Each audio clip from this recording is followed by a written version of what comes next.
Pourquoi nous rappeler de la croix? Qu'est-ce qu'il a de si spécial, ce bois de la croix? Nous pourrions nous dire que c'est peut-être un relent doloriste, voire presque masochiste, que les chrétiens ont à se rappeler de cet instrument de torture. Et là, nous pourrions passer vraiment pour des fous. Pour comprendre la croix, nous avons besoin de la pédagogie de Dieu.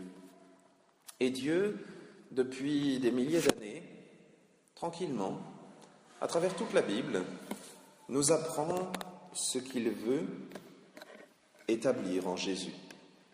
Et je vais vous donner un espèce de truc pour reconnaître les choses importantes. À travers tout l'Ancien Testament, je vous invite à regarder toutes les fois où on a du bois qui apparaît.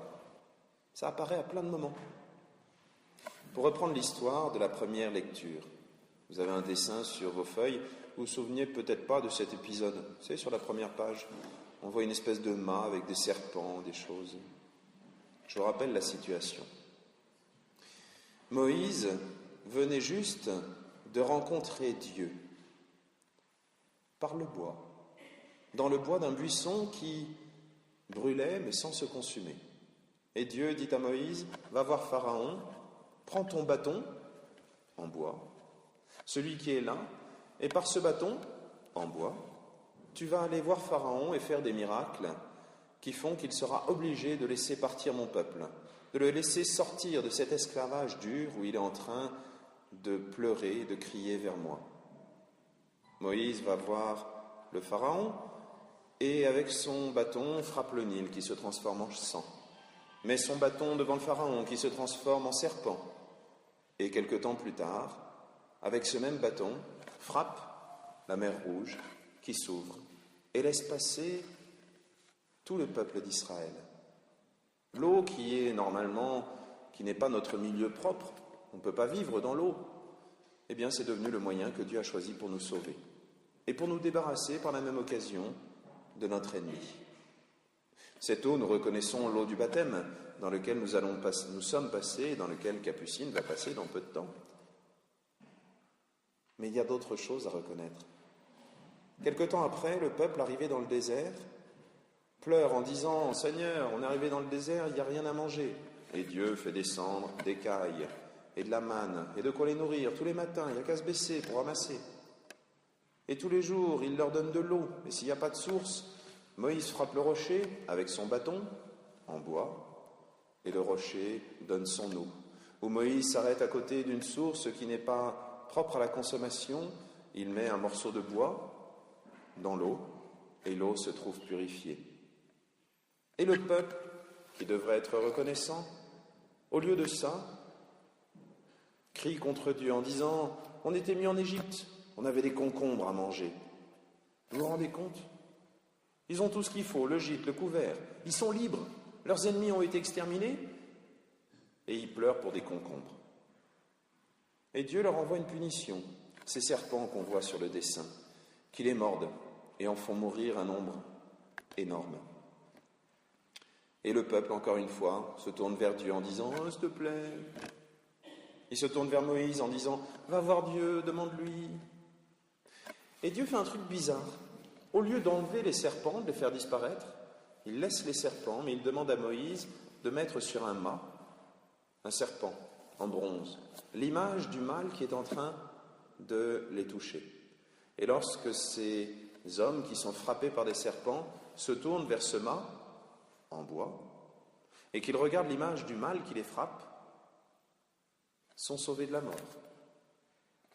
Pourquoi est-ce que Dieu fait ça ?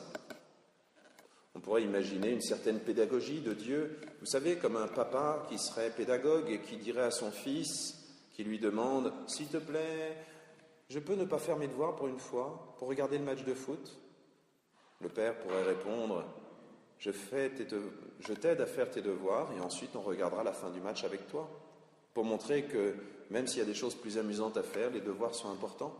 On pourrait dire ça pour Dieu. Peut-être qu'il a laissé les serpents pour dire au peuple « Attention, ne vous laissez pas mordre par la morsure du péché, de la jalousie.